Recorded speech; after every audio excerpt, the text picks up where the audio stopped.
Hello, my educator family. Let me welcome you to the final Strategy Sunday in the month of May. Indeed, May was dubbed the mega magnificent month for several reasons. One, you have all been asking for information related to the online teaching lesson. How do we go about planning for our lessons? What are the different strategies and models that we can include in our lessons? And we did just that. We also had several teacher collaborations. We had with us Mrs. Kadabra Bernard Brown, who is a school psychologist operating in Indiana, USA.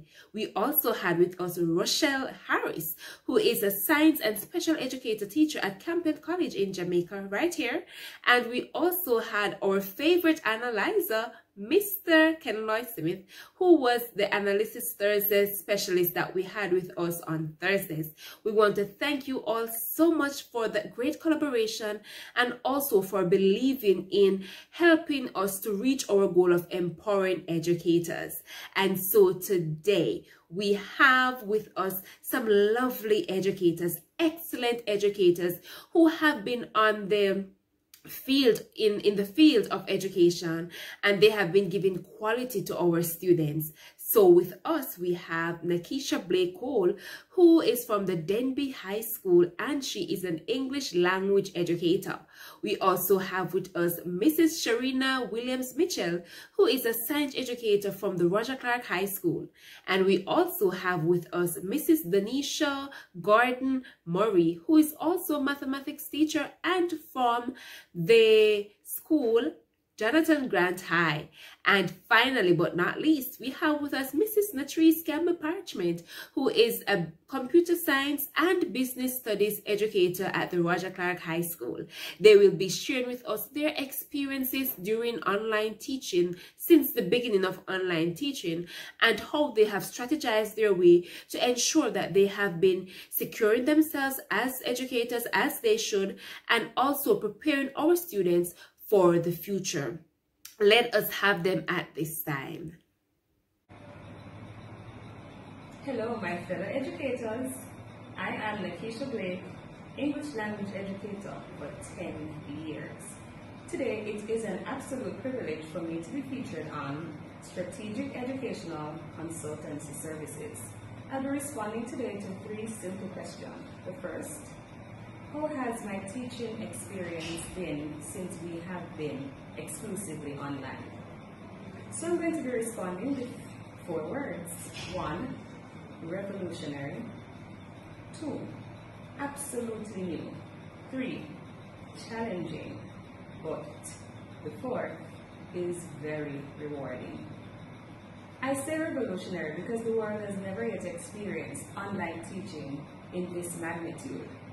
We would have had situations where, of course, we integrate technology, but never yet have we gone online full speed with every single person worldwide learning online. And so that makes it revolutionary. It is a change, and we may never go back to the normal that we knew. It is new for us because as teachers, especially in Jamaica, as I would have said, many of us would integrate technology. But this is not just integration, my fellow educators. This is our new normal or new reality. It has been challenging because, as we all know, not all of our students have equal opportunities. Not all of our students are equipped with the relevant and necessary devices for school. And so that is a challenge. There are areas where students are not able to connect. And so we have a challenge as teachers. But do we just lay back and die with the challenges? No. We rise above and we find ways and means to reach our students and to ensure that no child is left behind. I say it is rewarding because today being the 27th day of May, I can say that my students are ready for their exams. Our students are ready for their exams. And I must thank our admin team for giving us the support and for providing all of what is necessary for me to be able to say that our students are ready for their exams. So of course, that's more than rewarding. the SBAs would have been submitted online, and that is something that's pretty new for majority of our students and for many of us as teachers. And that to me is counted as rewarding. As a department, we would have executed read across the virtual space or Instagram challenge, news reports, reading competitions, spelling competitions, and of course, our famous public speaking competition. What techniques and strategies do I currently use? Given the fact that we are operating in a new normal, my first and foremost strategy is to be flexible. Now, what does flexibility have to do with strategies or techniques? It is simple. As a teacher, it doesn't matter what techniques you decide to use. If you're not flexible in this new normal, you will have a challenge. Case in point, I have an excellent class planned for my communication studies students, but I'm going to be using Google Meet. My students indicate that some of them are not able to join because of data issues, because of devices issues. What do I do? Continue with the class, knowing that some persons are going to be left behind? No. It demands that I'm going to be flexible, and I'm going to be using WhatsApp, and I'm also going to be making the work accessible in the regular Google Classroom, and of course, following up with discussions. Another technique that I use is, of course, a part of the 4 C's in lesson planning, and that is collaboration. I never work alone. My department never allows me to work alone. I work with an excellent set of teachers who are not just supporting, but we collaborate to show the students how it is done. We have our classes merged, and we exchange content, we do lesson planning together, and even execution, and that works quite well for me. Incentives, praises, those are quite necessary now. Students sometimes lose interest, and so we have to remember to praise them. We have to remember to give them a certificate. We have to remember to just beat them up whenever we get the opportunity to do so within our classes. Presently, I'm focused now more on collaborative learning, peer reviews, group discussions, and of course, oral presentations. I teach mostly the exam groups, grades 10, 11, and the 6th form. And so with my students being prepared for external exams, it means that these things are necessary, critical, vital for my class. And the last question, which video is it that spoke volume to me from the posted lists? And I'm going to be looking at the online and face-to-face where we looked at lesson planning. And I must say that the one that spoke to the 4 C's of lesson planning, that's the one that I'm going to be walking away with full speed. So let me just remind you, so the 4 C's are communication, collaboration, creativity, and of course, critical thinking. For all students, these are critical, but I'm going to be focusing on communication, because if we don't have good communication established, it means that we may have a challenge achieving some of these. And when I say communication, let me just make it straight. That, of course, a critical part of communication is allowing your students to develop the habit of listening keenly, listening intently, not just to respond, but listening to understand, to interpret, to think critically too, and also to provide responses to you. As teachers, in this new normal, it is important for us to communicate, getting to know our students, understanding our students, and then we can always ask them to collaborate, think critically, respond to us, and also express their creativity without feeling judged, without feeling as though they are not correct, or without feeling that there's a need to always be correct. Thank you, my educator family. I hope you enjoy this piece. Good evening, colleagues. My name is Sharina Williams-Mitchell, a science teacher at Roger Clark High School. Teaching online for me has been a challenge, but it has also been rewarding. Challenging because at times it's hard to reach our students, sometimes because of connectivity issues, sometimes because they don't have devices, sometimes because they are frustrated too.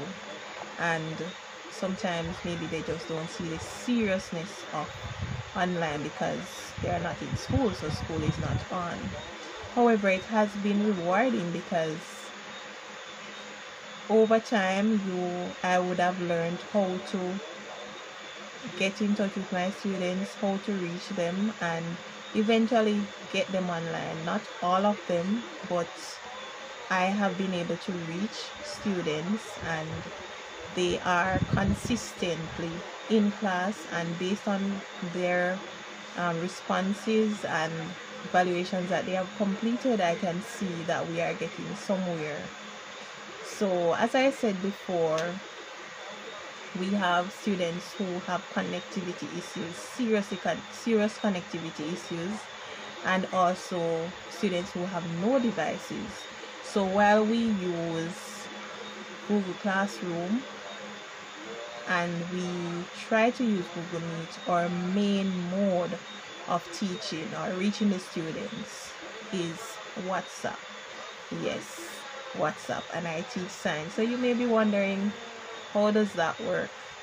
Well, I have learned that proper planning is very, very important, and as educators we all knew that it was important to plan. We learned that in college when we were at school, or HODs told us that, or VPs told us that, and we said yes, and we wrote our lesson plans and stuff. But then online teaching has really taught us what it means to properly plan for your classes, because now you have to think about your students individually. You have to think about all the things that could happen. You have to think about, well, I have an hour and I have to engage the students for an hour, but at the same time I cannot overwhelm them. So what I do, I try as best as possible to always ensure that I have enough for my students. I try to plan activities that will engage them. Most of the times, effective questions are what I have to use, and along with simple activities, simple lab activities that they can do using things in the home. So say for example, when I was teaching the fusion, I would have told them before the class, I ensure that I told them what they would need, and I tried to keep it simple. So I try not to send out parents and students to buy stuff, because the last thing as a parent you want to hear is that teacher say I need this for science class. You know that it's either the parent get frustrated, or the parent will say, well, teacher, alright, we want to have our students engaged, so we don't want that happening. So what I did, I asked them to get some Kool-Aid, get a clear cup, whether it was a plastic cup, a glass jar, or something clear that we could use, that they could see through. And then if they don't have Kool-Aid, I told them they could use their food coloring, or they could use syrup, a syrup that is colored, or anything at home that, if it's even a hair dye or something, anything that is colored, that they would be able to see the color of the water changing. So the next class, we did what we would normally do. I sent them their lab sheet, and we discussed how we were going to bring out the lab and the observations that they would be looking for. So we went ahead, we would have described the color of the water, the appearance of the water, because we know that water does not have color, right? And then the color of whatever they were using, whether it was Kool-Aid and or so forth. And then we would have discussed, all right, you have done that, I'm giving you 3 minutes to do that, and I time them as well. So you're always given a time frame to do that, and you take a picture of what you have before, and then they would have gone ahead, you're going to add it, what are you seeing immediately after, and then so you get a few minutes to record that, and then we move on. We're going to wait for 30 minutes, and then we're going to say again. And then at the end of the class, what do you notice? And then they will know that the next day, and then the next class now will use the definition for the future now and discuss what is it that they saw taking place in the cup, and they'll have written up a lab. So that is like a class, and we would have done that many times. And there are some things that we know that we don't really have labs as such, so we try to use effective questions and discussions and videos from YouTube. Since it's WhatsApp, we don't really have, if they are not able to really move to other places because of connectivity, it makes no sense for you to tell them to do that. So sometimes I try to utilize short videos from YouTube as well to enhance the lessons, and from that students have really given good feedback and they have done well. And for that reason, I feel encouraged and I feel like we're getting somewhere. And then I would have learned a few things from the online lesson planning. One of the things, it's not something so much that I have learned, but a reminder, the fact that we have to know our students, the personality test. So there are students that I have taught even when we were face to face, because I would have met some of them from when I was teaching grade 9, and you realize now that some of the students, you really didn't know them. And being online, that is very important, as Mr. Smith said, as he reinforced. Knowing your students when you're teaching online is really, really important. So that too has impacted me, and I have really made an effort to teach my students based on their personalities, or teach the class considering the different personalities that I'm dealing with. So that is how my experience online has been. Thank you. Wonderful, stressing, exciting, depressing. Those are just a few of the words that can describe the roller coaster of emotions that I have associated with online teaching. It's been a really great and rich experience. It has pushed me a lot to do research. So I have to find different ways and means and sites and places for my students to go to enjoy themselves and just to have fun while learning math. I find that I also spend a lot of time in planning and preparation mode. Oh gosh. So I think that is definitely a benefit, even though it can be quite stressful, but that's also one benefit associated with the online teaching. So it's been a really motivating and as I say, roller coaster of a lot of emotions. Online teaching, what strategies and techniques do I use? One, proper time management. So I ensure that I write. I write everything I need to do, and I write everything I've done. That motivates me. And I also try to time everything that I have to do. Lots of games, lots and lots of games. The students love that, so I give them that. And it also gives me an ease because there's less stress and less pressure on them to just learn, just get this objective. They are having fun while doing it as well. I make videos outside of class so that persons who would have been absent can watch. So I make shortened videos because, I mean, if you didn't have the Wi-Fi or the data to come on, then you probably need a shorter video than the regular class time. A 10 minutes or so that encapsulates everything that was taught in class. And there's also the class recording. So for students who would love to go through the entire whole sense of interacting while the class is going on, they can always rewatch. They can always watch those videos posted. So I host these on my YouTube channel and I private it for my students. All right, so yes, I also ensure that I have a backup plan for the Wi-Fi. I have to have a backup plan for the Wi-Fi. So if I'm 30 minutes in and then we get cut off, then of course I'll have to decide, okay, can my data carry this class?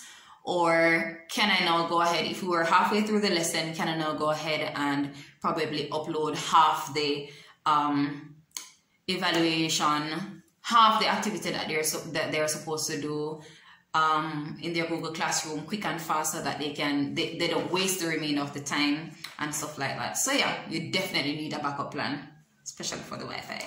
All right, what do I love from the online lesson planning series? I'm gonna make them quick. First and my favorite, this is the favorite one, understanding your students. I always tell people it's not the math, it's the love and the flair that you bring to the classroom. It is the experience that the students are getting that matters. So if you don't know them, you won't be able to feed them. My students like when I do jingles or DJ or sing for them. So I try to, as much as possible, give them these during their class time. As I said before, they love games. So I definitely give them that, because so once you understand what the student wants, then you can be able to meet their needs for real, for real. All right, you also said utilize a lot of videos. Yep, some of them are already in distracting / boring environments. And so you need to keep them, you need to grab them and keep them looking at that screen, especially if it's a case where your face is not showing, then what's going on the screen needs to be engaging. Do homework in class, and some persons are against that, but I really liked that, because when I do homework in class, what it does for my students is give them the ones who would have been absent get to revise, and the ones who would have been present get to revise. The ones who would have been absent get to catch up. And so I think they really appreciate when that is done, and you get to do your little stick in your book as Miss go along. All right, and you can't always mark all the homework online anyway. All right, so, and you also mentioned structure. You also mentioned structure, and that's important for both the teacher and the student, of course. Allow them to do videos and speeches, my. So their first project in this academic year, they did it in December. They were to create a math game, and they loved that there was an additional part that required them to prepare a video introducing themselves nicely and also explaining how exactly the game works. So get them engaged, they like that. And this, I think this is the last one. Plan for a shorter time period than you are allotted. There are so many things that can go wrong while you are teaching in that 1 hour. So you need to plan for about 40 minutes, etc. But whatever works for you as a teacher. But yeah, I do not plan for the 1 hour. You will not get through all those objectives. Those are the tips that I like, and that has been pretty much my online teaching experience in a nutshell. Good afternoon, everyone. I am Natalie Campbell-Parchment, teacher of information technology and business basics. As it relates to the aspect of online teaching, it has been an awesome experience amidst the challenges. Online teaching has allowed me to increase flexibility in time and location as I share information across diverse learning platforms for students to access synchronously and asynchronously. Through these learning platforms, I was able to incorporate interactive activities and develop a website which would test students' knowledge and understanding based on concepts taught. Also, online teaching has created a diversified and enriching experience for students as they have access to a variety of information from which they can peruse to answer content area questions. Some of the benefits I have gained from online lesson planning sessions are: it has allowed me to customize my lesson plans as I plan carefully to cater to the different needs of students. It has allowed me to framework my content where I allow students to look for visual clues when being taught specific concepts. Also, it has allowed me to share information on a wider spectrum with different teachers from a variety of schools. Educators, that was powerful. That spoke a volume to the level of hard work that our teachers have been doing in a time like this, a time for which we have never been prepared. But as educators, we are resilient. And so these educators, they would have demonstrated that level of resilience and excellence that is needed to uplift our country, to uplift our classrooms, to uplift education, and to help our nations around the world to become better as we prepare for the future, because they would have been training young minds to take charge for the future. Educators, I know that these are challenging times. I'm not going to pretend. We have been going above and beyond. Let me just continue to empower you and to encourage you to stand your ground, stand firm. If your calling is teaching, then teach by whatever means. Remember that you are doing your best and you can only give of your best as we progress. through this pandemic, and as we take a new leaf in the history of education. Educators, thank you so much for tuning in each week. I want to say special thanks to all those who have been watching. They have been tuning in. You have been liking. You have been sharing. You have been commenting. You have been giving us quality feedback, and it is truly appreciated. It was a mega magnificent month also, because you would have shared the link, you have shared the channel with others, and so the subscribers list grew, and we really give thanks for that. I am Carla Boswell-Lewis, Director for Strategic Educational Consultancy Services. The only mission is to empower you educators. See you on Thursday when we do our analysis and strategy live right here from this platform. And we are also looking forward to have you being on for the month of June, when we are going to be looking at special needs children. How do we treat such in our classrooms? God bless you all. Be good, be great always, and have a lovely week ahead.